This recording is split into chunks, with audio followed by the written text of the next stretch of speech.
belajar, Pak Guru absen dulu ya, kira-kira. Jadi mungkin ada yang sakit, mudah-mudahan cepat diangkat penyakitnya supaya bisa melakukan sekolah kembali ya. Baik, Pak Guru ingin mengingatkan kembali. Kemarin kita belajar tentang apa? Fungsi sosiologi. Belajar fungsi sosiologi. Ya, jadi fungsi sosiologi yang kemarin. Ya, sekarang kita masuk ke pembelajaran yaitu ya. Ada yang tahu sekarang? Sejarah perkembangan sosiologi. Jadi sekarang kita pelajari, jadi siswa dapat menjelaskan sejarah perkembangan sosiologi. Jadi pada sekarang itu tujuannya sekarang. Dan mungkin pertama saya menjelaskan dulu apa itu perkembangan sosiologi. Jadi sosiologi itu pertama kali lahir karena ada dua konflik yang besar dunia ini, yaitu ada revolusi Inggris atau revolusi industri dan kedua adalah revolusi Prancis. Jadi dua hal itu yang menyebabkan manusia berpikir bagaimana cara menyelesaikan konflik itu diselesaikan dengan ilmu pengetahuan. Maka sejak saat itu oleh Bapak Sosiologi yang tahu siapa namanya? Auguste Comte. Bapak Sosiologi Auguste Comte itu ingin meneliti kenapa terjadinya permasalahan sosial di muka bumi itu. Hasil penelitian itu dia sebut sebagai ilmu, ada tahu? Sebagai ilmu mata pelajaran yang kita kenal sekarang yaitu sosiologi. Jadi pelajaran sosiologi itu akan dari Bapak Auguste Comte yang memulainya. Ya. Baik, sekarang kalian diskusi di mana saja. Kalian diskusikan perkembangan sosiologi itu ya. Mengapa sosiologi itu sampai akhir? Apa sebabnya sampai akhir seperti Pak Guru jelaskan. Nanti kalian buatkan simpulan. Ya silakan dikasih waktu 5 menit ya.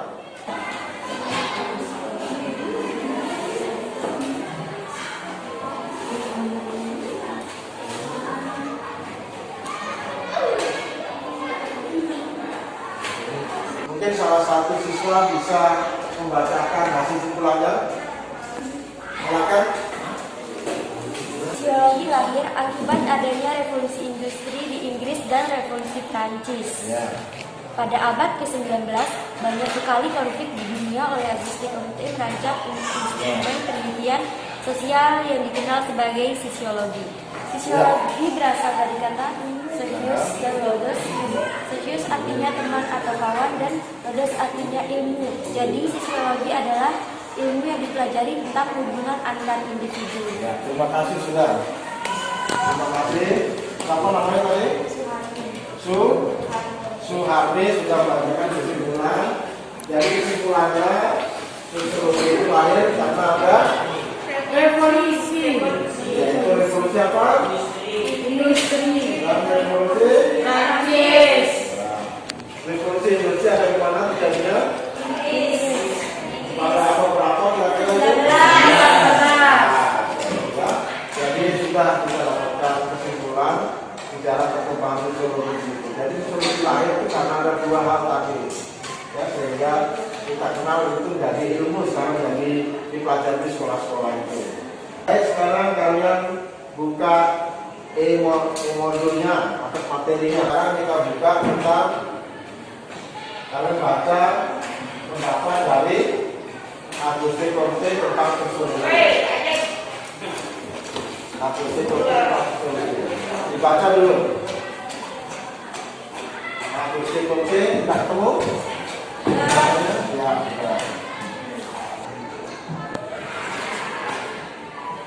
Baik sudah. Bila sudah dibaca, kita stop dulu. Stop. Tidak usah melihat buku. Stop. stop dulu ya. Semuanya tidak bisa membaca, kita relax dulu. Ya, relax itu artinya stop, gitu ya. Stop itu artinya berhenti. Otak kita disuruh berhenti, tidak perlu membaca, menulis, maupun apa saja. Dikosongkan dulu otak kita. Kita kosongkan otak kita. Kita menulis sebentar. Kemudian tarik nafas. Tarik nafas lagi. Ya, jadi tarik nafas. Tarik nafas lagi. Keluarkan pelan-pelan. Oke, baik. Sudah, agak lega. Jadi kita stop supaya otak kita tidak terlalu terfokus dengan aktivitas. Jadi kita harus berhenti, stop dulu. Kami sudah tarik nafas. Berikutnya kalian amati. Itu amati teman-teman. Amati mingguan keras ini ya. Mingguan keras itu kalian amati. Sudah? Bila kalian sudah mengamati, kita lanjutkan kembali ya. Sudah, sekarang kalian bisa menjelaskan tentang diri kalian ya. Kenapa kalian ada di sini? Coba salah satu siswa yang bisa menjelaskan. Kenapa kalian ada di kelas ini? Coba kamu, sudah kajian, kamu. Kenapa kamu ada di kelas ini saat ini? Saya berada di kelas ini saat ini karena ingin belajar tentang ilmu sosiologi. Jadi kamu ingin belajar sosiologi ya? Ya, jadi kamu ada di kelas ini, kamu ingin belajar kuncinya. Kalau sudah belajar di kelas, ya, mengikuti pelajaran tersebut, apa supaya kita di kelas ini bisa kamu belajar itu apa yang kamu inginkan? Ingin menambah ilmu. Menambah ilmu yang mencari kawan. Ya, betul, bisa. Jadi bukan sekedar mencari ilmu saja di sini, tapi bisa mencari kawan atau teman seperti dengan pembelajaran sosiologi tadi. Jadi berkawan itu adalah naluri itu tadi ya, naluri itu naluri. Baik, selanjutnya itu kalau kita belajar begini, ada teman mungkin kita bawa bolpen, ya kan? Ada butuh sesuatu, apa yang kalian lakukan? Membantu. Membantu. Apa yang kamu bisa kamu bantu? Memberinya. Ya? Jika berdiri. Kalau ada temanmu yang sakit sekarang di rumah, apa yang kamu lakukan? Menjenguk. Lalu menjenguk apa? Berarti kalian punya kesadaran sosial. Kalau tidak ada korban ini apa saja kemudian kita sama ya, teman sama teman, sama guru sama guru, itu selalu kita harus punya saling toleransi, saling bersaudara, saling empati. Gak bisa kita hidup itu sendirian. Apalagi itu seperti dinamo itu banyak sekali golpennya. Kalau ada temannya yang tak punya golpen ya itu namanya ada kesadaran sosial misalnya. Ya, coba tawarkan dulu kamu. Siapa yang butuh golpen? Ada? Ada. Alhamdulillah ada semua. Alhamdulillah sudah ada semua. Itu contoh dari kesadaran sosial. Ya. Baik, kita sekarang lanjutkan. Jadi kita lanjutkan ke materi lagi, dibaca lagi ya. Dibaca lagi. Materi berikutnya tadi adalah Konsep dasar. pendapatnya dari, kita lanjutkan tadi pendapatnya dari Emily, bukan, pendapatnya dari Agustin Comte ya. Ya, coba.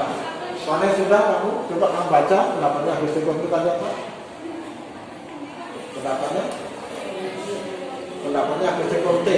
Ada di situ? Baca yang keras. Baca. Ya, dan begitu. Baca. Auguste Comte adalah sosiologi adalah ilmu yang mempelajari manusia sebagai makhluk yang mempunyai naluri untuk hidup bersama. Ya. Jadi intinya apa? Intinya Manusia itu punya mempunyai naluri untuk hidup bersama. ya naluri untuk hidup bersama. Namanya siapa? Niha Aniati. Nama panggilannya Niha. Niha. Ya. Nah, Niha sudah menjawab bahwa apa manusia itu dibekali naluri untuk hidup bersama. Jadi sudah ya. Coba Niha mungkin coba perhatikan Niha. Kita kalian semua mungkin juga semuanya.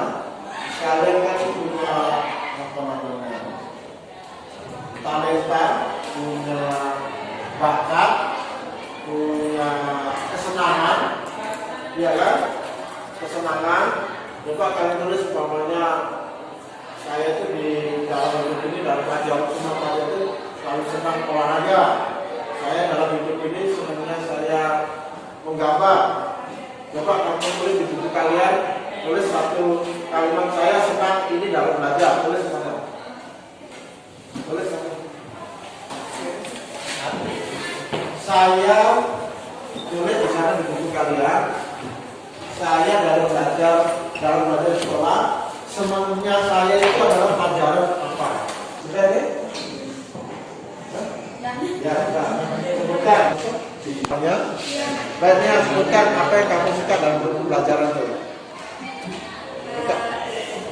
Saya senang dalam pembelajaran agama Islam dan Penjas, olahraga ya? Ya. Oke, sudah. Niha sudah menjelaskan dua kesenangannya dalam belajar agama Islam atau agama dengan penjas. Kamu? Saya belajar di sekolah, saya senang banyak pelajaran. Agama, oke. Kamu?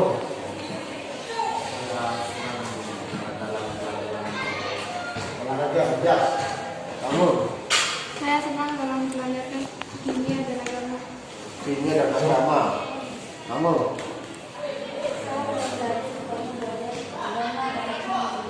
Agama ya? Kimia. Kamu? Saya dalam belajar di sekolah menyukai pelajaran kimia dan agama. Kimia dan agama. Kamu? Agama. Kamu? Ya, olahraga. Kamu? Matematika dan agama. Matematika dan agama. Kamu? Saya senang belajar penjas. Penjas. Oke, sudah. Jadi Pak Guru kategorikan dikelompokkan menjadi tiga ya. Menjadi tiga.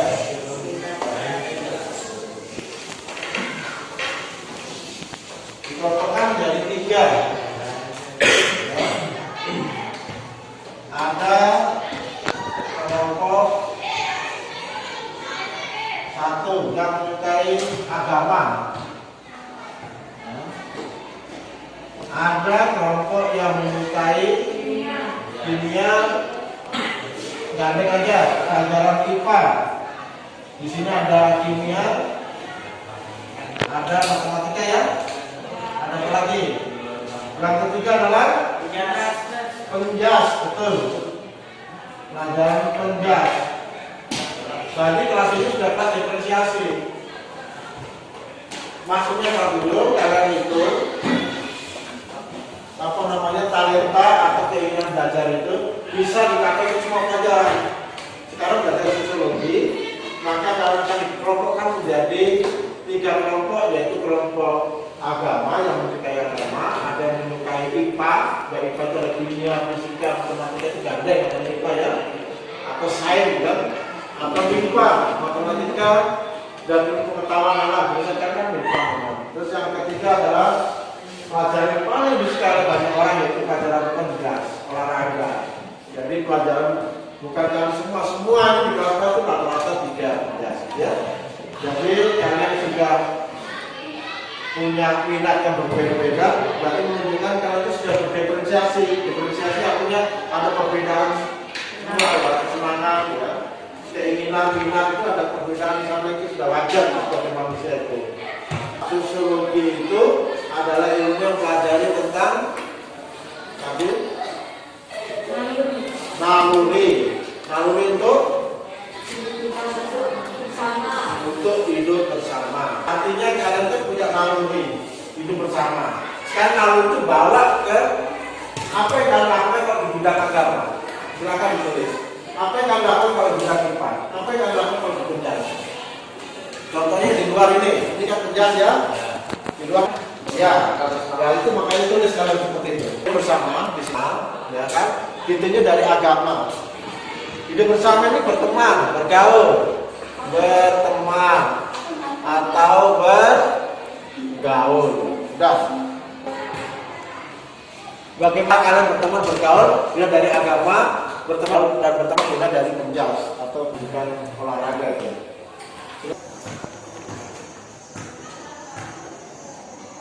Kalian tunjukkan hasil kerja kalian dalam bentuk tulisan yang dibacakan, didemonstrasikan.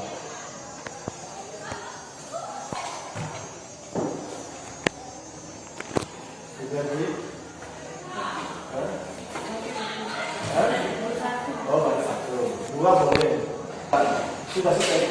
Nah, jangan tertulis ya. Kita mulai dari J dulu. Kalau saya dalam maju dulu J. Bacanya di depan biar pulang pembelajaran. Gimana?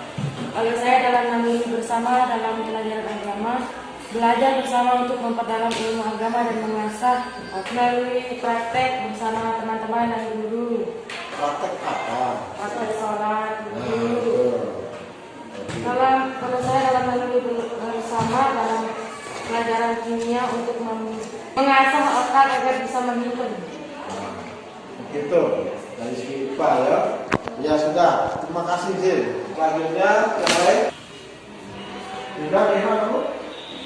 Ayo maju dia. Ini yang maju sini. Bacakan tinggal bacakan saja.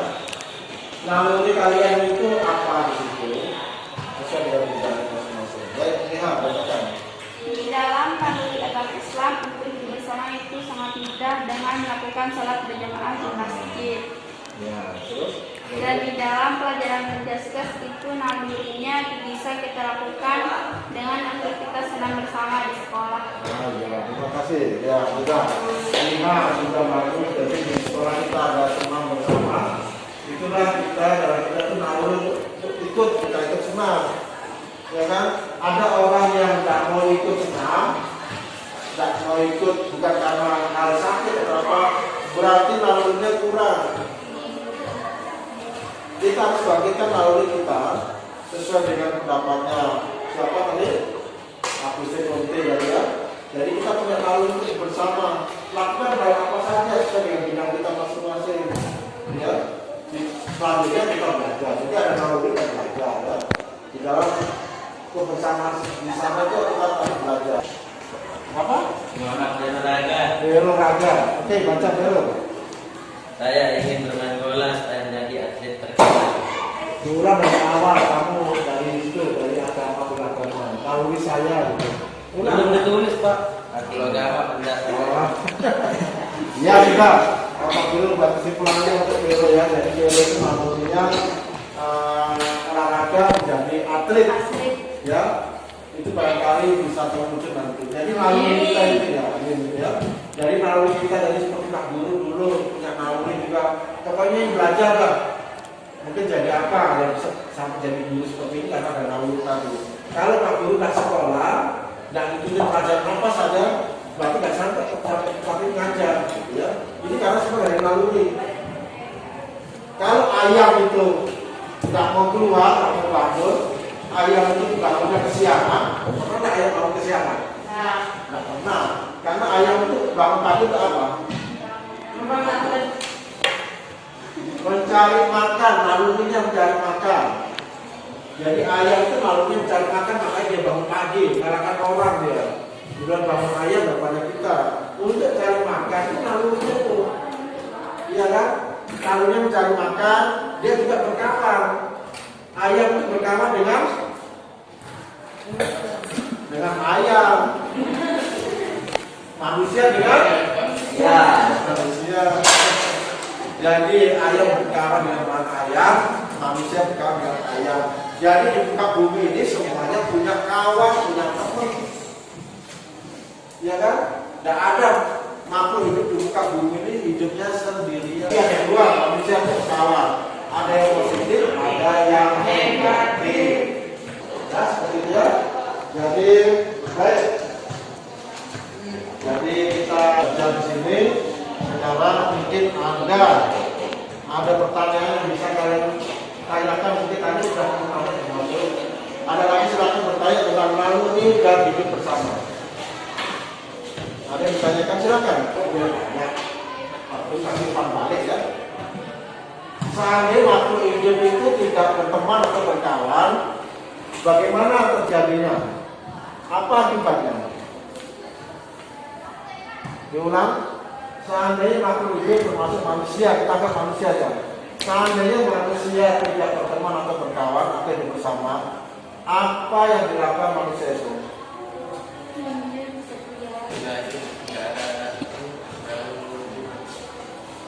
Nggak ada.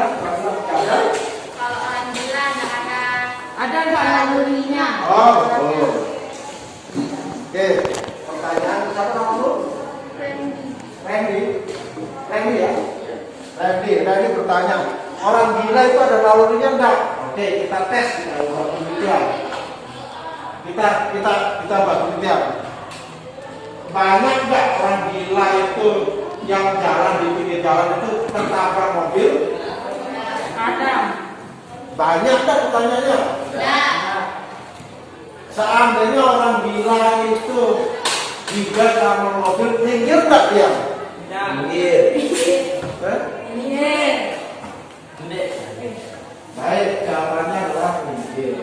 Yang tidak itu hanya sekian persen aja. Kebanyakan orang gila itu. Pertanyaan berikutnya, orang gila itu makan enggak? Makan. Berarti dia punya Naluri. naluri itu Hidup. untuk hidup dengan cara makan. Itu pertanyaan jawabannya tuh. Ya?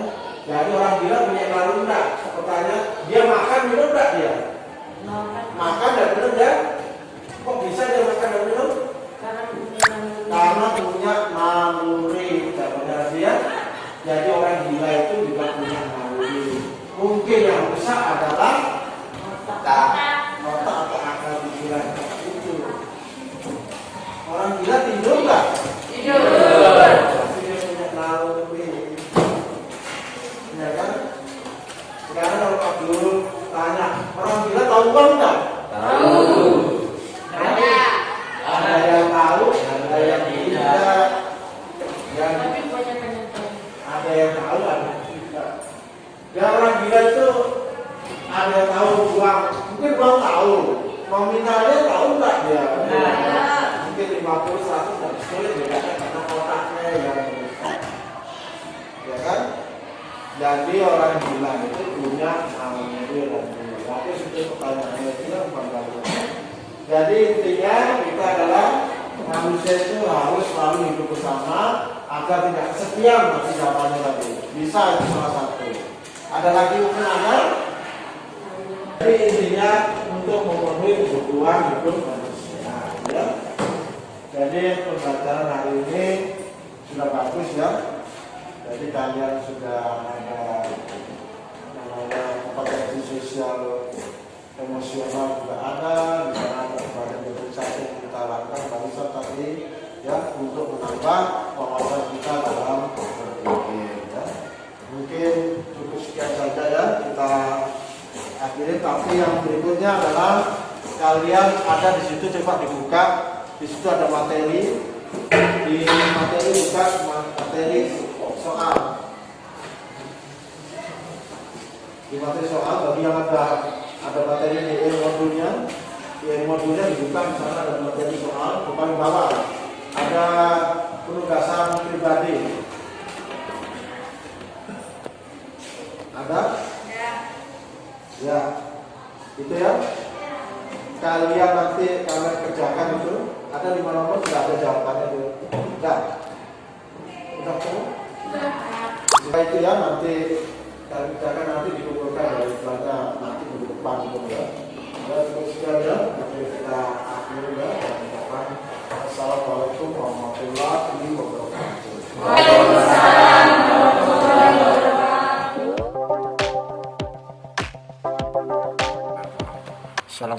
warahmatullahi wabarakatuh.